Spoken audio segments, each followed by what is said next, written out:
Welcome back to the channel, y'all. We're going to be going into another tier list because apparently that's all I'm good for anymore. So this one's actually kind of cool though. Today we're going to be going over all the Halo Infinite weapon variants that can be found in the campaign, and I'm going to be analyzing and ranking them based on how good they are as a weapon in both campaign and multiplayer. I went into multiplayer against Spartan difficulty bots and ran Fiesta so I could get all these cool weapons from the weapon pads. We're starting out with the BR-75 Breacher. This is definitely going to drop right into the S tier. It is a far cry from the original battle rifle, far superior in many ways. It loses 2 bursts in the magazine, the equivalent of 6 rounds, but with the increased damage and fire rate, this thing is destructive. It is so good in ranked. It is amazing in campaign. Lots of ammo capacity you can carry around, so you'll be just killing grunts for decades with headshots. I really want to see this thing in ranked. If I could see this monster in ranked, we'd know for sure how stupid good it is. Alright, now we're moving on to the Arcane Sentinel Beam. This is gonna have to be an easy triple S. I nicknamed it the Sun Laser, because you're basically gonna have the power of the sun in your own 2 hands. Although it does have limited ammo, and each charge has 80 units of ammo, whatever you would say. It has a time to kill less than a second. It's dumb. As soon as you get your bead on someone with this sun laser, you're sending them straight to the Shadow Realm. It's broken, it's busted, it's all kinds of overpowered, and I love it for that. Also, to test out some of the weapon variants, I assembled a squad of Marines, dubbed the Variant Squad, and we all rolled around just wreaking havoc. And I gave one of them the Arcane Sentinel Beam. Our flexfire MLG champion here. Her name is Quickscopes with a Z. And then this is Beams Johnson. Beams Johnson is the one you don't want to mess with. This man will melt your whole family. Alright, take him out, team. Nice work, Beams. If you can make a Marine better than me, then that weapon deserves the triple S category. Are you tired of wasting your own sniper magazines on your own bad aim? Do you have serious potato aim syndrome and need to have those issues addressed? Well, look no further than the S7 Flexfire, the lousy shot's choice in marksman weapons. Buy it now for 12 monthly installments of 2,000 credits from the Halo store. You're gonna be spamming Spartans for decades. Just listen to some of the customer feedback. My gosh, it's nasty. The S7 Flexfire. I mean, like, all jokes aside, this thing has increased magazine size, and this thing has the fire rate of an assault rifle almost. Okay, that's exaggerating, but this thing has a really high fire rate. It slaps, and it only loses the second zoom in option of the scope, which, come on, who even uses that? That's a double S. I mean, occasionally I'll use the double zoom in, but for most cases, you're not gonna need it. Alright, now we move on to the Calcine Disruptor. Now, the Disruptor of old was basically the equivalent of a mall cop's taser gun. It is an A, easily. Gone are the days of the Disruptor being kind of lousy. It's a 4-shot kill. It does 1 or 2 shots to EMP a vehicle and do chain damage. Despite being able to delete Spartans in under a second, it does have limited ammo capacity. You're not going to be carrying this thing around long in campaign, so rather than be an S where I'd love to put this thing, this beautiful taser is going to be an A. Alright, now we move on to the Longshot Assault Rifle, or the M40 Longshot. This is a B. It's very good. It is essentially just an AR, but better. And it does have a lower magazine size, but with the increased zoom and the higher damage, if the AR wasn't broken before in PvP, it definitely is now. And it's also an effective choice in campaign. But it isn't that much of a step up, so it's just a very good option. And now we're going to move on to the Rapid Fire Pulse Carbine. Carbine? Carbine? Nah, whatever. That's a B. Easily. All you Pulse Carbine fans rejoice. This thing makes up for the atrocities of the normal Pulse Carbine. You're seriously going to be sending so many blueberries downrange so fast that the enemy has a little hope of dodging them all. The fire rate of this weapon is increased significantly, which is what allows you to just pulverize enemy players with this thing. It's also decent in campaign. Filthy casuals will be dodging for their lives when you got this in your hands. So, definitely a solid weapon. Very good. Now we move on to the Striker's Sidekick. That's a double S. This is basically the Halo Combat Evolved pistol reincarnated. There are actually 0 debuffs to this weapon, and there are plenty of variants that have 0 debuffs, but this one just, the cons, there are none. The pros are extreme. Like, it has 2 extra rounds in the magazine. It has increased damage, significantly increased. You can bust through a dude's shields and cap him in the face with this thing. Like, it will break through unbroken shields and kill a guy with a headshot. You get snipe people with this thing across the map. It is just completely broken. Competitively, this weapon would be the meta. Now, the Backdraft cindershot is also a double S. This gun is stupid. The regular cindershot was, I gave it an A in the last list. It's a really good gun. I could see it as an S. It had much multi-kill potential. The homing projectiles was a welcome feature that let you take out dudes at a range. But this thing has increased projectile speed, so you're going to be sending these things and no one's going to be able to dodge them. And the projectiles also detonate with cluster charge kind of ammunition, where there will be delayed explosions after the initial explosion of a projectile. So you're going to be right hooking people around buildings with this thing, and I've one-shotted people. The increased damage is absolutely overpowered. It is broken. If you see a guy running at you with one of these things, you better get the hell out of there. Run for the hills. Go to a different Halo ring. This guy's owning it. Alright, now we move to the Convergence bulldog. Easy A. Now, the Convergence bulldog is basically as close as we're going to get to the classic shotgun.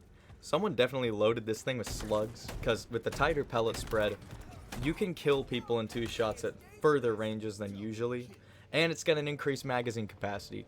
While it's not an amazing, overpowered step up, like perhaps the Backdraft cindershot or the flexfire sniper, it's a welcome improvement to the weapon that makes it pretty much a monster on the field. Now we move on to the impact commando. That's gonna have to be a C, dog.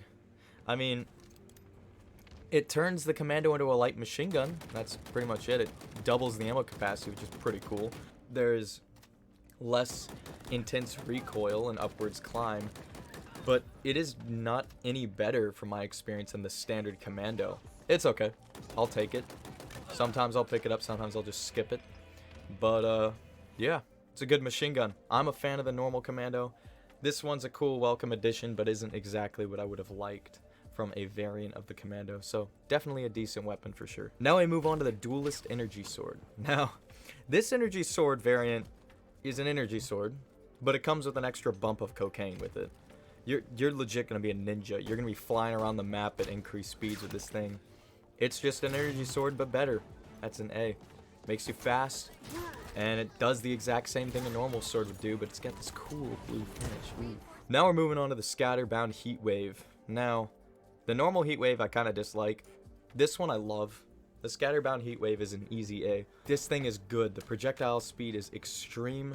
You're going to be bouncing so many rounds around a room, and they're going to move so fast the entire room is damage. Like, the entire room will be killing people because you're going to fill the room with heatwave pellets, and it's some of the most fun I've had with the Forerunner weapons in any game period. In any Halo game, this is one of the most fun guns to use. The increased speed means you're going to be beaming dudes across the map with this shotgun, which is busted. Alright, next up is the Purging shock rifle. This is a B. It's okay. It's pretty good. Not much better than the standard shock rifle. Not very good in terms of all these variants, but it does increase damage and EMPs a vehicle in 1 shot. So, you know, there's that. And that's about it for the Purging shock rifle. Now we got the M41 tracker. This is an easy S. It is basically just the rocket launcher, but you can lock on to vehicles and people. So it just makes a broken weapon even more broken. But I wouldn't say it's much better than the other weapons on this list, or the SS and Triple S. I would say it's definitely good, but of course the drawbacks of limited ammo are there. So I think it's on par with the BR Breacher. Alright, now we move on to the Volatile Skewer. Now, the Volatile Skewer is easily an A.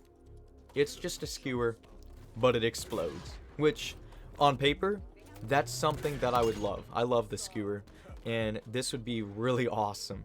But the explosion is that of like a tiny firework. Like, The blast radius and damage output is so weak, it won't be really doing much for you. It kind of works in campaign, like if you miss a sniper or a grunt or something and it blows up and kills them, you're like, hey, I got him.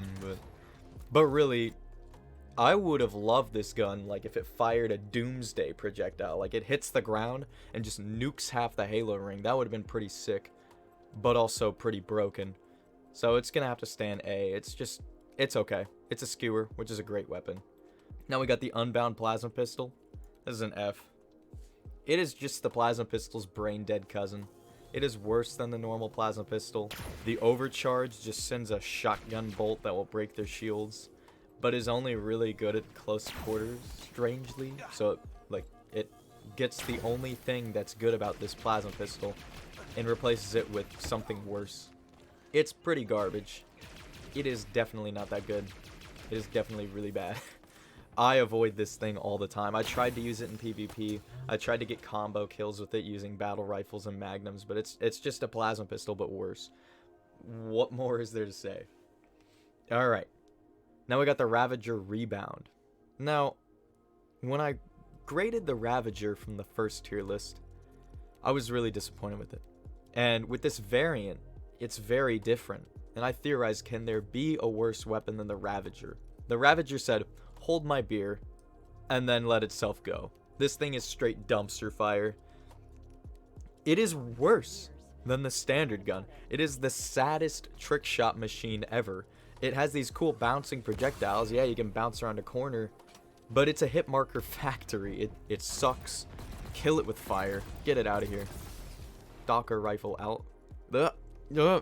Now we move on to the Stalker Rifle Ultra. That is a tongue twister. That is an A. It's very good. It has higher fire rate. More sustained fire can be had with it without it overheating. And it loses the second zoom option, but it's actually really useful. And high damage output, so definitely an A. It's a bit of a monster. Now we move on to the Pursuit Hydra. This thing is an S. I don't really like the standard Hydra. Standard Hydra is kind of a letdown. Does little damage, doesn't do that much. It's only really good at locking onto air vehicles and knocking them out in most cases. But this thing is stupid. It's a two-shot kill. All of the projectiles move far faster. Even the homing projectiles move quick. It's also a monster in campaign. I love this thing. The only debuffs, of course, are the reload speed, but that's the same with like all rocket power weapons. So it's a solid weapon. Now we move on to the Rushdown Gravity Hammer. That's a B. It's just a gravity hammer, but faster. It's just like the Duelist sword, but while the energy sword is a better weapon, in my opinion, than the gravity hammer, and in Minnie's opinion, I'm going to have to put it one below the energy sword. Now we move on to the Riven Mangler. That's going to be an S. The Riven Mangler takes the Mangler, which is already a pretty decent weapon, not half bad, and it triples the damage output. It kind of is like a brute mauler. It fires 3 spikes for the cost of 1 shot. At first it was a bit challenging to use, but you can 2-shot Spartans in multiplayer with it, and it still does quite a bit of damage in campaign, though it's not as great in campaign, but it's a solid weapon for sure. Now we got the Pinpoint Needler. Now the Pinpoint Needler is a double S. This thing takes the Needler and puts it on steroids. You're going to be deleting people in under a second with this thing. It has stronger homing, extreme damage. It's amazing all around.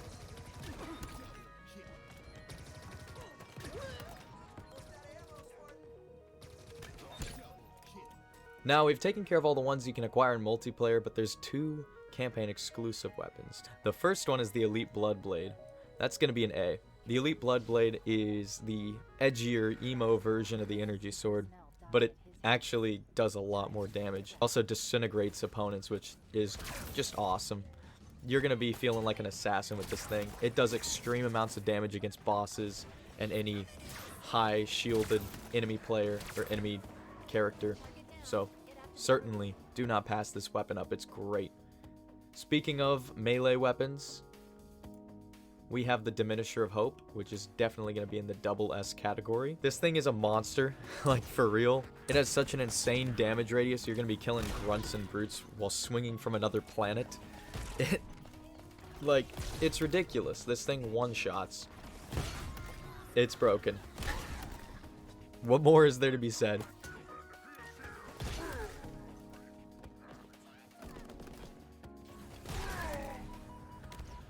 but none of these weapons compare to the Sun Laser. So anyway, that is the list. I hope y'all got something out of it. I hope y'all enjoyed, and I highly recommend y'all try out these weapon variants either in campaign or multiplayer. It was a lot of fun using these, and definitely if you liked the video, make sure you drop it a like. If you really enjoyed it, make sure you sub. Feel free to debate me in the comments. I'll be open to discussion and want to hear what y'all think about the Halo Infinite weapon variants. So anyway, thank y'all for checking it out. Have a great one. See you.